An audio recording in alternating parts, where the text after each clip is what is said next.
আজকে শুধু নতুন না, দীর্ঘদিন থেকে দেখি যে বিভিন্ন থানা কালী পুজোর ভালোভাবে জাঁকজমক ভাবে করেন। লোকের সাথে হয়তো চাঁদা চান, চাঁদা নেন, কিন্তু লোককে দান ধ্যান করেন বা লোককে খাওয়ান, লোককে জামা কাপড় দেন, অনেক ব্যাপারে সাহায্য করেন।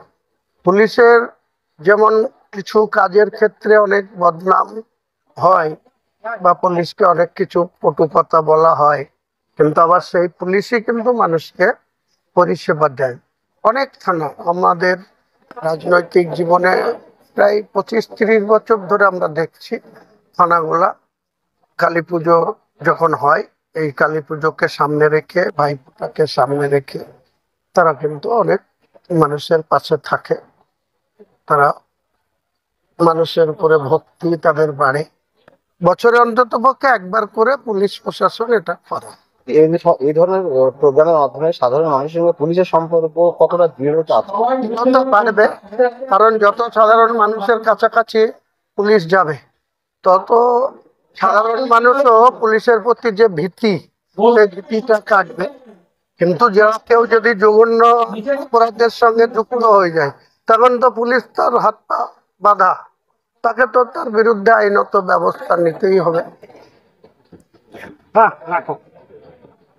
আমরা সাংবাদিকরা যেটা মুর্শিদাবাদ এখনো পর্যন্ত পর্যালোচনা করে দেখেছি যে 50% মোটামুটি তৃণমূলের সিট আগামী বিধানসভায় কমে যাচ্ছে। কালকে দেখলাম আপনিও বলেছেন বাসে নামতে পারে, কি বলবেন এটা নিয়ে? কি বলেছেন? আমি গোটা রাজ্যের নেতা না, আপনার এই প্রশ্নের উত্তর এই মুহূর্তে আমার কাছে নেই। আমি কালকে একটা পরিপ্রেক্ষিতে সে কথা বলেছি, তারা রিপিট করব না।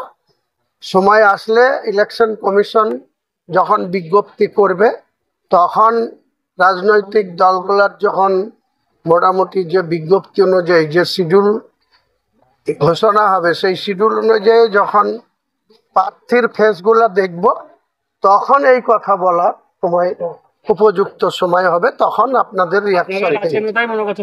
কিন্তু আপনি মুর্শিদাবাদের বিধায়ক আর অত ক্ষোভ দিতে চলছিল। হ্যাঁ, মুর্শিদাবাদের বিধায়ক, কিছু বিধায়ক আর কিছু সাংসদের উপরে আপনারা তো কেন ক্ষোভ? আমাকে কেউ ঢিল মারলে আমি তাকে পাথর মারি, এটাই আমার পারাবরের অভ্যাস। যারা করছে তাদেরকে সংযত হতে বলুন, কারণ আমাকে ক্যামাকি স্ট্রিটের নির্দেশে আমি বাংলাদেশে ছিলাম 28শে সেপ্টেম্বর থেকে 10ই অক্টোবর অবধি আমি বাংলাদেশে ছিলাম। তখন ক্যামাকি স্ট্রিট থেকে আমার সাথে যোগাযোগ করে আমাকে বিজয়ার সম্মেলনী করতে বলেছিল। তো আমি আমার বিধানসভায় একটাই করতে চেয়েছিলাম, যে সালার যেটা মুজাফফর আহমেদ মহাবিদ্যালয়ে করব, তার তারিখ 13 তারিখ নির্ধারণ হয়েছিল, সেদিন ছিল সোমবার। কিন্তু ক্যামাকি স্ট্রিট থেকেই আমাকে প্রেসার করা হলো, বলা হলো যে না, একটা করা যাবে না, দুটোই করতে হবে, ভরতপুর 1ও করতে হবে, 2এও করতে হবে। তাহলে তাদের নির্দেশ মেনে আমি ভরতপুর 2এও 13 তারিখে করেছি, 14 তারিখেও এখানে করেছি, আপনি জানেন। তারপরে 17 তারিখে কেন প্রোগ্রাম হবে? আর জেলা সভাপতি বা অন্যান্য পদাধিকারীরা শুধু কি নিজের মন মতো চলার জন্য পোস্ট? যারা এইসব পোস্টে থাকে তাদের সবাইকে নিয়ে চলতে হয়। আমরা দীর্ঘদিন ধরে পলিটিক্স করছি। যে এখন জেলা সভাপতি আছে, সে সামান্য কাঁদির গণ্ডি বেড়াতো না, কাঁদির বাইরে সে কোথাও যেত না। কিন্তু আমরা অতীশবাবুর আমল থেকে আমরা গোটা জেলায় ব্যাপী প্রায়ত নুরুল ইসলাম চৌধুরী বেলডাঙ্গার বিধায়ক, অতীশ সিনহা, আরো অনেক, আলী হোসেন মন্ডল, অনেক তাবড় তাবড় নেতাদের সঙ্গে আমাদের সংস্পর্শে ছিলাম, রাজনীতি করেছি।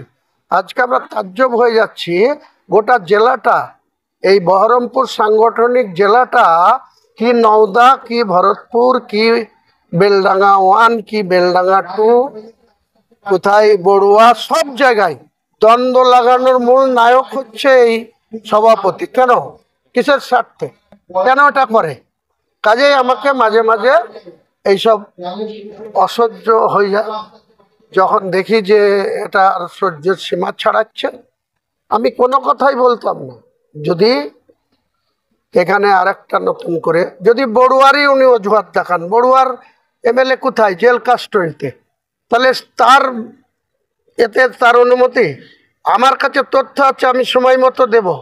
বিশ্বনাথ সাহা, জীবন কৃষ্ণ সাহার বাবা, তাকে কিভাবে কনভিন্স করে এই জেলা সভাপতি জীবন শাহকে আবার ইডিকে দিয়ে অ্যারেস্ট করিয়েছে, ঠিক সময় মতো যোগ্য জবাব পেয়ে যাবে। আপনাদেরকে তথ্য দিয়ে বলবো, ডকুমেন্টস আমার কাছে আছে, যে ছেলের বিরুদ্ধে বাবাকে দিয়ে কিভাবে তাকে, কিসের স্বার্থে, কেন তৃণমূলের বিধায়ক না সে একবার অ্যারেস্ট হয়েছিল, তো কি হয়েছে?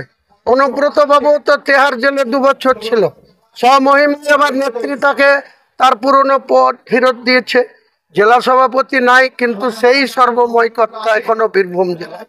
তিনি কি বলেছেন কদিন আগে, যে কংগ্রেস শত্রু নাই তৃণমূলের, বিজেপিও শত্রু নাই, সিপিএমও শত্রু নাই, তৃণমূলের শত্রু বলেছে কিনা? আমি ঠিক সেই কারণেই বলেছি যে এই জেলাতেও কিন্তু সেই ধরনেরই কারবার চলছে। তারা সংযত হলে সব মিটে যাবে। আর তারা যদি বেশি অহংকার দেখায়, 2024-তে এখন ইউসুফ পাঠানকে বগল দাবা করে চলে আসছে, গড্ডাতের মিটিংয়ে নিয়ে আসছে। ইউসুফ পাঠান জিতবে না বলে বেরিয়েছিল এই লোক, কত জায়গায় বলেছিল জিতবে না। আমি কলকাতা থেকে শুরু করে এই জেলার সব জায়গাতে বলেছিলাম ইউসুফ পাঠানই জিতেছিল। সেই ইউসুফ পাঠানকে বগল দাপা করে নিয়ে বেড়াচ্ছে। ইউসুফ পাঠান ভোট নিয়েছে ভরতপুরের, এখানেও 18,000-এর কাছাকাছি। আমি 43,000-এ জিতেছিলাম, সে 18,000-এ জিতেছে। লিডটা কমে গেছে, কিসের জন্য? এই মাতব্বরের ছবি, এখানকার এক মাতব্বর, তার ছবি, আমাদের মতো বিধায়কের ছবি পর্যন্ত টাঙায়নি, মিটিং মিছিলে দেখেননি 2024-এ। তার জন্য 43,000-এর লিডটা 17,000-এ নেমে আসলো। সেই দায় কি আমার? তাদের নিতে হবে। আবার তাকে এখন ধরে নিয়ে চলে আসছে, সে তার ডেভেলপমেন্টের যে 5 কোটি টাকা বছরে পায়, এই অংশীদার ভরতপুরের ভোটাররাও তার বছরে 70-72 লাখ টাকা ডেভেলপমেন্টের ফান্ড ডিএম অফিসে যেটা আসে সেটা পান। আজ পর্যন্ত 16 মাস রানিং ভরতপুর বিধানসভা 17,000 লিড দিয়েছে, সেখানে কানা করি এখনো এমপি ল্যাক্সের ফান্ড থেকে উন্নয়নের কোনো টাকা পায়নি। আর যেখানে প্রায় 43,000 লিড করে দিচ্ছে আমাদের হোম রেজিনগরে, সেখানকার এমএলএ কটা ভোট করেছে? আর আমি আর ওখানে আতাউর বলে একজন আছে পঞ্চায়েত সমিতির সভাপতি হাজবেন্ড, তারা মিলে 43,000 লিড করে দিয়েছি, দিয়ে যাকে এমপি বানিয়ে দিয়েছি। সেখানেও কোনো উন্নয়নের ফান্ড নাই, এখানেও কোনো উন্নয়নের ফান্ড নাই। শুধু আসলেই বহরমপুর আর কাঁদি বগলদাপা করে নিয়ে বেড়াবে। আগামী দিনে রাস্তায় যেখানে পাবো সেখানে থেকে বিক্ষোভ দেখাবো। কি মনে করছে আমরা রাজনীতি করতে গিয়ে চুরি পড়ে আছে নাকি? কেউ আমাকে একটা আঙুল দেখালে আমি তাকে 2 আঙুল দেখাবো। ঠিক আছে, ক্যামাস্ট্রিট আপনার কথা বাইরে যে এটা করলো অর্ডার দিতে পারে না, দেখান। কারণ আমাকে তো কামারকিস্ট্রিট বললো যে ব্লক ওয়াইজ করতে হবে, ভরতপুর 2-এও করতে হবে, 1-এও করতে হবে। তাহলে আমাকে, আমি 13 তারিখে প্রোগ্রাম করলাম, 14 তারিখে করলাম, তাহলে 17 তারিখে সে জেলা সভাপতি হয়ে এরকম দায়িত্ব জ্ঞানহীন সে কেন এখানে করলো? সে প্রোগ্রাম করতো, তার তো খুব কাছের লোক 2জন সভাপতি আছে, জজ, আর এধারে আরেকজন উকিল, না সেও আবার SDGM।